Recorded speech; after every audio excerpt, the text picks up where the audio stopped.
ಸರಿನ ಅದು ತಾನಾಗೇ ಬರ್ತದೆ. ದೇಹಕ್ಕೆ ಯಾವಾಗ ಹೆಚ್ಚು ಪೆಟ್ಟಾಗ್ತದೋ, ಪೆಟ್ಟನ್ನೋ ರೀತಿ ಇಟ್ ಕ್ಯಾನ್ ಬಿ ಎನಿಥಿಂಗ್.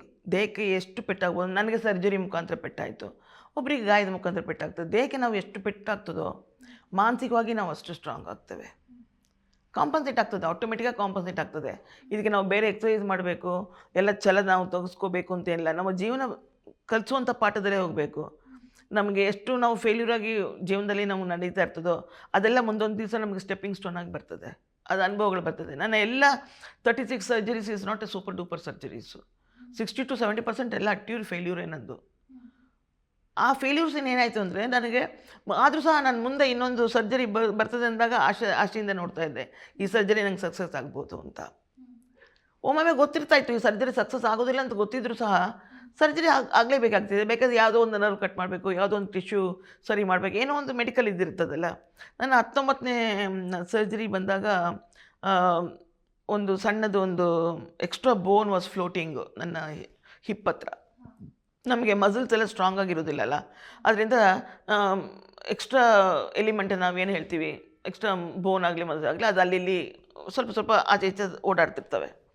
ಅದನ್ನು ರಿಮೂವ್ ಮಾಡಬೇಕು ಅಂತ ಡಾಕ್ಟರ್ ಸಜೆಸ್ಟ್ ಮಾಡಿದ್ರು. ಅದನ್ನು ರಿಮೂವ್ ಮಾಡಬೇಕು ಅಂತ ಸಜೆಸ್ಟ್ ಮಾಡಿದಾಗ ಏನಾಯಿತು, ಮಾರ್ಕೆಲ್ಲ ಮಾಡಿದ್ರು. ಪ್ಲೇಸ್ ಮಾರ್ಕ್ ಮಾಡ್ತಾರೆ, ಎಲ್ಲಿ ಮರ್ದಿವ್ಸ ಅವರು ಆಪ್ರೇಟ್ ಮಾಡಬೇಕು ಅದೆಲ್ಲ ಅಂತ.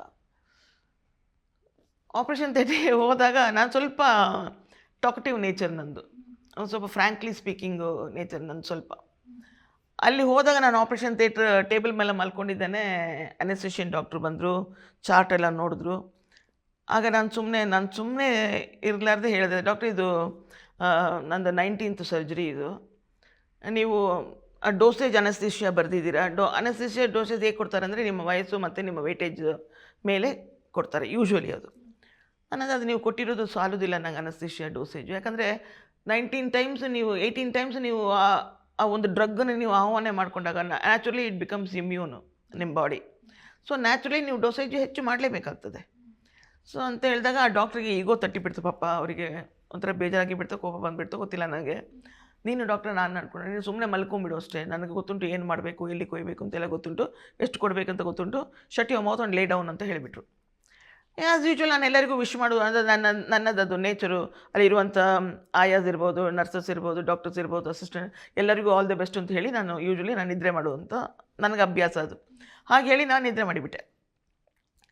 ಅದೇನಾಯಿತು, ಅವರು ಕೊಯ್ಯುವಾಗ ಏನಾಯಿತು, ಪರ್ಟಿಕ್ಯುಲರ್ ಪ್ಲೇಸಲ್ಲಿ ಮಾರ್ಕ್ ಮಾಡಿದರು. ಅದು ಕೊಯ್ದಾಗ ಅಲ್ಲಿ ಅದು ಸಿಕ್ಕಲಿಲ್ಲ. ಅದು ಅವರಿಗೆ ಆ small not even a inch of extra bone ಸಿಕ್ಕಲಿಲ್ಲ ಅವರಿಗೆ.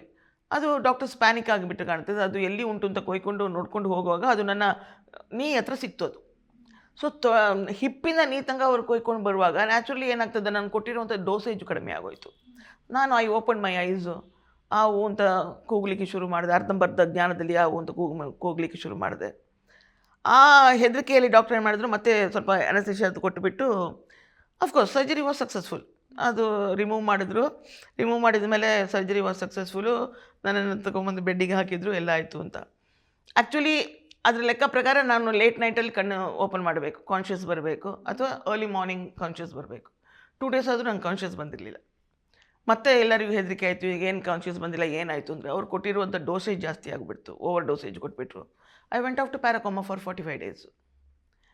ಈ 45 days ಪ್ಯಾರಾಕೋಮಾ ಅಂತ ಅಲ್ಲಿ ಇರೋರಿಗೆಲ್ಲ ಆತಂಕ ಇದಿರ್ಬೋದು. ನನ್ನ ತಂದೆ ತಾಯಿಗೆ ಆತಂಕ ಇರ್ಬೋದು. ತಾಯಿ ಒಂದು ಕಡೆ ಕೂತ್ಕೊಂಡು ಅಳ್ತಾಯಿದ್ರು, ತಂದೆ ಪಾಪ ಆಚೆ ಈಚೆ ಅಲ್ಲಿಂದ ಇಲ್ಲಿಗೆ ಹೊರ್ತಾಯಿದ್ರು. 5 ನಿಮಿಷಕ್ಕೆಲ್ಲ ಡಾಕ್ಟರ್ಸು ಬರ್ತಾಯಿದ್ರು, ಹೋಗ್ತಾಯಿದ್ರು. ಅದು ಏನಾಗ್ತಿತ್ತು ಅಂದರೆ, ಪ್ಯಾರಾಕೋಮಾ ಅಂದರೆ ಏನು, ನನಗೆ ಬೆಳಕು ನೋಡ್ಲಿಕ್ಕೆ ಆಗ್ತಾ ಇರಲಿಲ್ಲ. ಕಣ್ಣು ಫುಲ್ಲು ಮುಚ್ಕೊಂಡೇ ಇರಬೇಕು, ತಲೆ ಸಿಡಿಯುವಂಥ ನೋವು ಇರ್ತಾಯಿತ್ತು, ಮೈಯೆಲ್ಲ ತುಂಬ ನೋವು ಇರ್ತಾಯಿತ್ತು. ಬಟ್ ಇನ್ನೊಬ್ರು ಮಾತಾಡೋದೆಲ್ಲ ಕೇಳಿಸ್ತಾ ಇತ್ತಲ್ಲ, ಅರ್ಧಂಬರ್ಧ ಇದರಲ್ಲಿ ಎಲ್ಲ ಕೇಳ್ತಾಯಿತ್ತು. But I was feeling like a queen.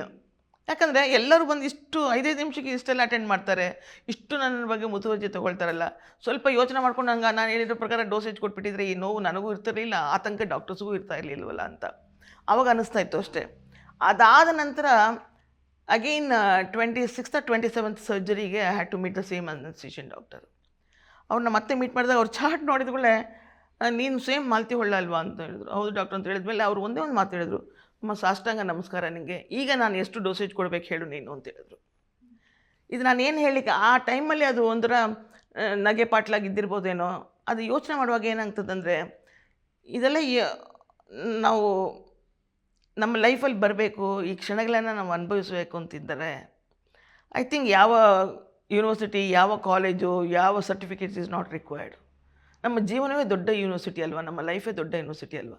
ಒಂದೊಂದು ಸ್ಟೇಜ್ ಒಂದೊಂದು ಇದು ನಾವು ಪ್ರಾಕ್ಟಿಕಲಿ ಅನುಭವಿಸ್ಕೊಂಡು ಹೋದಾಗ, ಒಳ್ಳೆಯದಾಗಲಿ ಕೆಟ್ಟದಾಗಲಿ ಆ ಆ ನೋವು ನನಗೆ ಇವತ್ತು ನಾನು ಆಪ್ರೇಷನ್ ಥಿಯೇಟ್ರಿಗೆ ಹೋದರೆ I can spell all the equipments, ನನ್ನ ಹೆಸರು ಹೇಳಬಲ್ಲೆ, ಸರ್ಜಿಕಲ್ ಎಕ್ವಿಪ್ಮೆಂಟ್ಸದು. ಅದಷ್ಟು ನನಗೆ ಅನುಭವ ಕೊಟ್ಟಿದೆ. ಇವತ್ತು ನನ್ನ ಮಾತೃ ಫೌಂಡೇಶನ್ ಇರೋ ಮಕ್ಕಳಿಗೆ ನಾನು ಕಣ್ಣು ಮುಚ್ಕೊಂಡು ಫಸ್ಟ್ ಏಡ್ ಮಾಡಬಲ್ಲೆ ಅವರಿಗೆ. ಅಷ್ಟು ನನಗೆ ಅದು ಎಕ್ಸ್ಪೀರಿಯನ್ಸ್ ಕೊಟ್ಟಿದೆ. ಸೊ ನಾನು I have not studied any medicine at all. ನಾನು ಯಾವ ಮೆಡಿಕಲ್ ಕಾಲೇಜಲ್ಲೂ ಸರ್ಟಿಫಿಕೇಟ್ ತೊಗೊಂಡು ಬಂದಿಲ್ಲ. ಸೊ ಇದೆಲ್ಲ ನಾನು ಏನು ಕೇಳಲಿಕ್ಕೆ ಇಷ್ಟಪಡ್ತೇನೆ ಅಂದರೆ, ಒಂದೊಂದು ಸೆಗ್ಮೆಂಟನ್ನು, ಒಂದೊಂದು ಲೈಫಲ್ಲಿ ಒಂದೊಂದು ಸೆಗ್ಮೆಂಟ್ ಅಂತ ಬರ್ತದಲ್ಲ, ಒಂದೊಂದು ಮಜಲುಗಳು ಅಂತ ನಾವೇನು ಹೇಳ್ತೀವಿ, ಅದರಲ್ಲಿ ಒಳ್ಳೆ ಎಕ್ಸ್ಪೀರಿಯನ್ಸ್ ಕೊಡ್ತವೆ ನಮಗೆ. ಆ ಟೈಮಲ್ಲಿ ಅದು ನಮ್ಗೆ ಸ್ವಲ್ಪ ಕಷ್ಟ ಕೊಟ್ಟಿರ್ಬೋದು ಅಷ್ಟೇ.